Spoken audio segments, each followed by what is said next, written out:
This movie didn't try, so I'm not gonna try either. Teen Wolf 2 sucks, don't watch it, bye.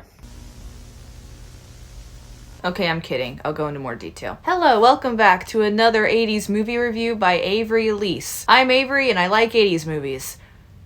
Not this one though. In my last review, I went into detail about Teen Wolf, which is one of my all-time favorite movies, and it's so silly and so charming, you can't help but love it despite its flaws. It was also a huge success, leading to $30 million at the box office. Now, unfortunately, huge success can sometimes lead to an inevitable downfall, and some moron in Hollywood decided that this movie should have a sequel. Oh yes, there was so much room at the end of Teen Wolf for a sequel. So yes, today I am finally talking about the infamous, the IMDb bottom 250 winner, 1987's Teen Wolf 2. I don't even know what to say. It's bad. It's really bad. It's basically just Teen Wolf again, except with some different nouns, almost none of the original cast, and made with absolutely no heart whatsoever. Teen Wolf 2, spelled T-O-O, haha, get it,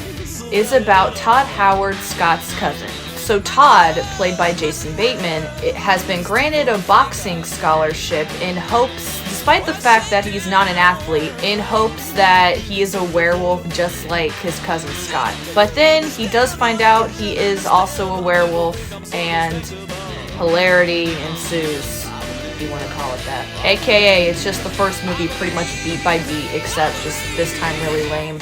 And I'm not going to dedicate an entire section of this video to the production of this movie because there's really not much to say on it. But I'll still get some things out of the way here. First of all, yes, the most glaring, obvious problem with this movie is the fact that Michael J. Fox is nowhere to be seen. There's a possibility. He was asked to come back, but then he refused, and honestly, I can't really say I blame him. I also saw somewhere that the director for the first Teen Wolf movie was straight up not even asked to come back to this one, which is like really scummy. Only two actors from the last movie came back, Scott's dad and the guy who played Chubby. I still cannot believe that's his name in these movies. Stiles and Coach Finstock were both recast, and then everyone else in this movie is just great value versions of the characters from the first one.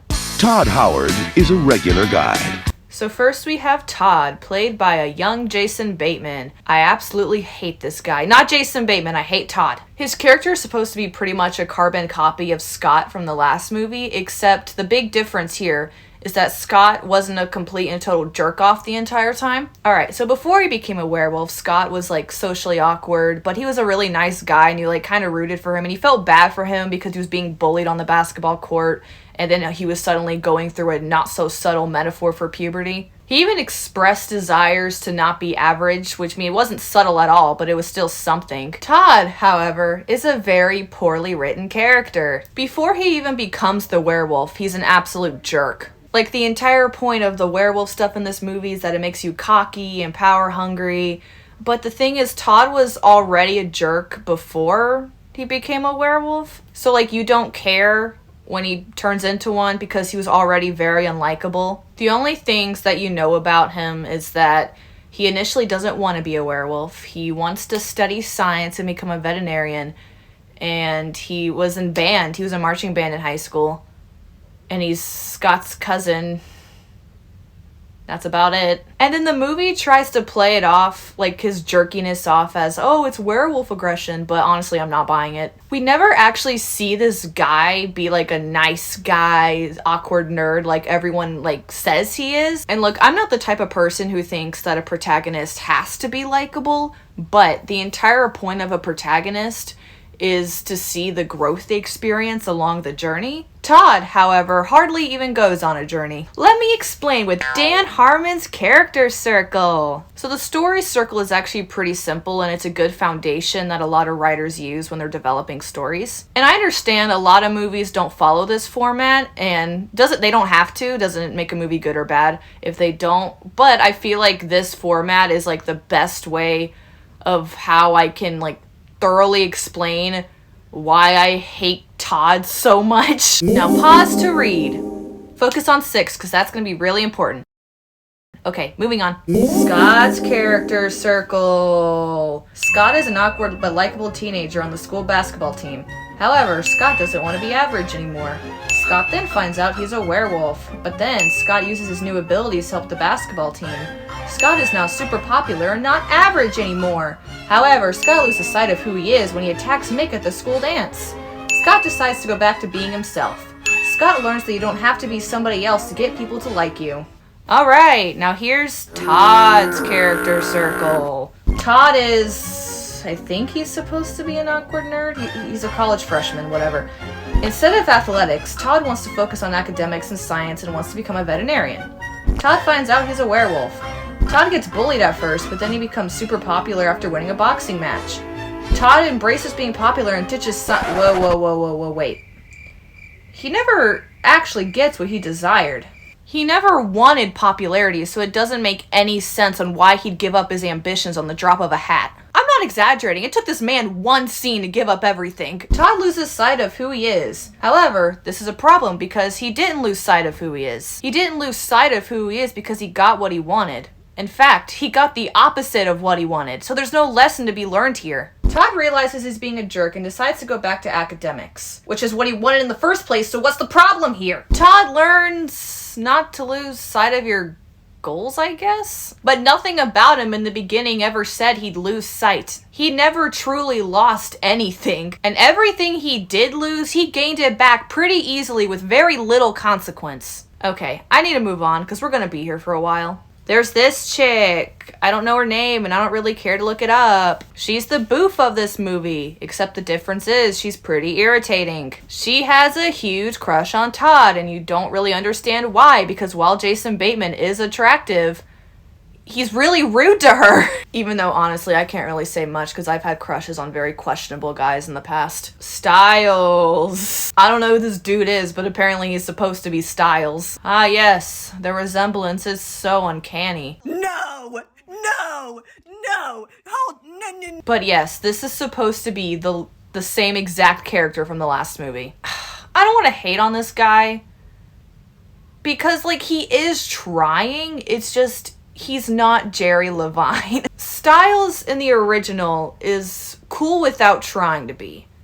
This guy, like this version of Stiles, he's trying to be cool, but he's failing. I'm not a fan of recastings because I like things to be consistent, but I'm also not going to automatically hate something if it's recast. In fact, I do think some recastings are better than the original. Let's see, Twin Peaks, for example. The original series had Laura Flynn Boyle as Donna, but the prequel movie Fire Walk With Me had Maura Kelly as Donna. I actually prefer Maura Kelly's Donna over Laura Flynn Boyle's. Okay, I'm just looking for an excuse to talk about Twin Peaks. But my point I'm trying to make here is I'm not going to hate someone or a character just because they're a recast. Like this guy playing Stiles, he's really not bad on his own. But when you compare it to the original, it just does not work. You have these two girls. They're supposed to be Pam from the original movie. Yet again, I don't know their names. I'm not looking it up. They have absolutely no personalities other than they're snobby, mean, popular girls. The blonde one also, like, looks oddly very modern. It's not a bad thing at all. It's just something I observe while watching the movie. And it's weird because this was literally filmed in the mid-80s. And yet she looks like she could...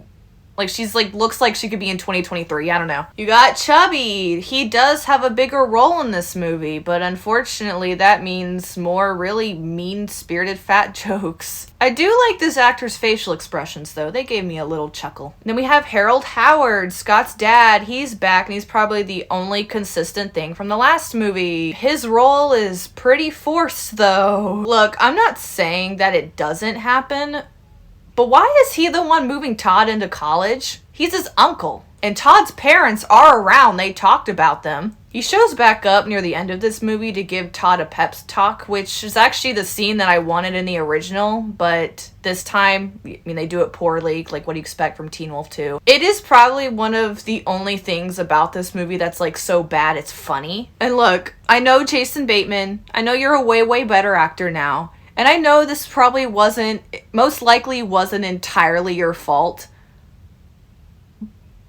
But A lot of people that I really care about. A lot of people that I really care about. I don't know. this is college dean guy. He also has a dog for some reason. He's using Todd to get money for the school's boxing team. He's really banking on the possibility of Todd being a werewolf like his cousin Scott, which is a really bad idea. Really dumb idea, actually. And guess what? The plan fails. What a surprise. Coach Finstock, another victim of the recast. Not as bad as Styles, but still not good. Science professor, yet again, I don't remember her name. I do know she's the mom from Better Off Dead, which is a way, way better movie. You see, it's got raisins in it. You like raisins. She's the science professor, and she also acts as Todd's mentor. Even though he already has a mentor. His uncle. But whatever, I actually like this character, and I wish she was in a better movie. And there is even a plot twist about this character. At the very end of the movie, it is revealed that she's been a werewolf the entire time. I can't lie, it's really not that bad of a twist, I'll give them that. And it actually does make sense if you go back and Actually, don't rewatch this movie. Actually, don't watch this movie at all. I think that's it for the characters. There could be more, but I don't care.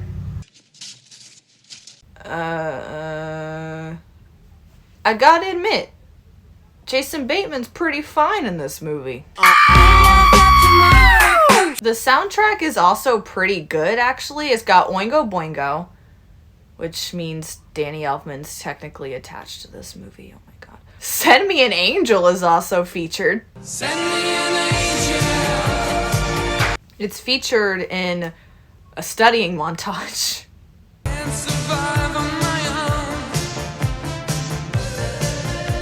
The scene where he first turns into a werewolf actually isn't bad. Like, I feel like it could have been done a little better, but it's not bad. I can see what they were going for. Oh my, you're a dog. I've been dancing with a dog. Yeah! Some of the jokes were kind of funny. I mean, like, not laugh out loud funny, but, like, I let an exhale through my nose. Like I said, the plot twist at the end was actually pretty decent. Yeah, I think that's pretty much it. This entire movie's a flop. I don't even know where to start. There's a lot of big elephants in the room here. I guess I'll start small and work my way up. First, there is a choreographed dance number to Do You Love Me? I'm just mentioning it because it sucks. This movie doesn't feel like it should take place at a college. So there's a scene where Todd is being bullied by like the popular girls, and they like literally infect him with fleas, and he like runs out of the room itching.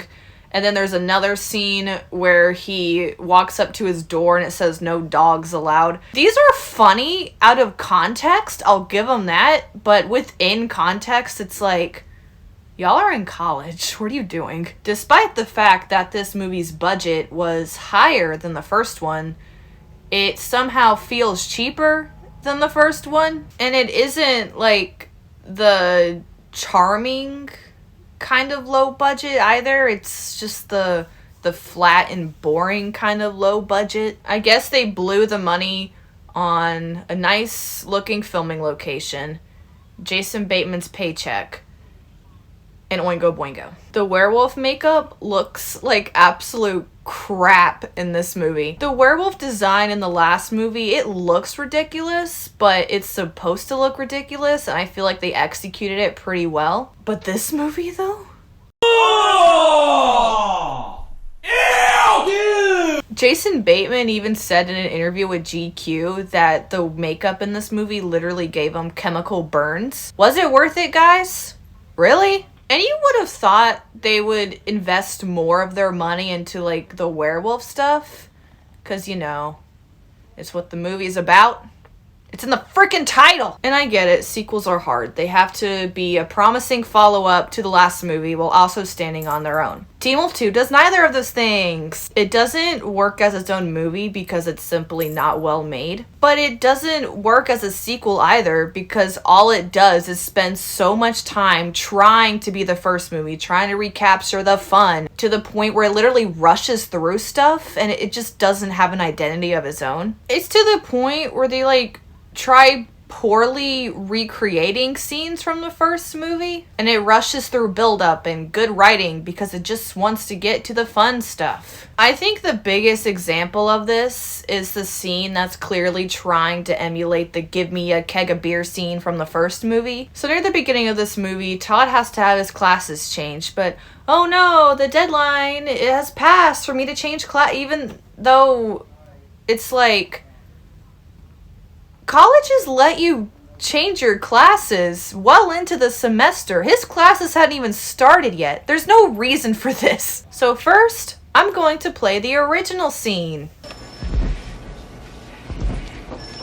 Hi. Hi. I'd like a keg of beer, please. You don't say. Yeah, how much is that? Give me ID, Sonny. You little bastard just won't give up, will you? Listen, no ID, no goddamn beer. Can't you get that through your thick skull?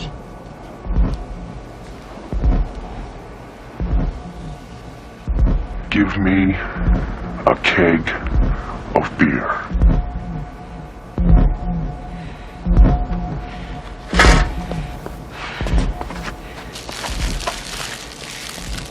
And these. Oscar award-winning special effects, I know. Now I'm going to play the scene from this movie. A lot of nerve. Nobody ever changes their classes.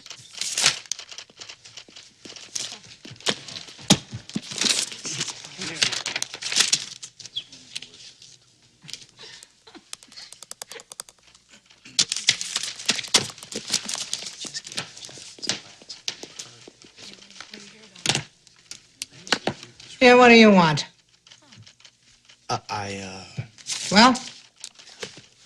Well?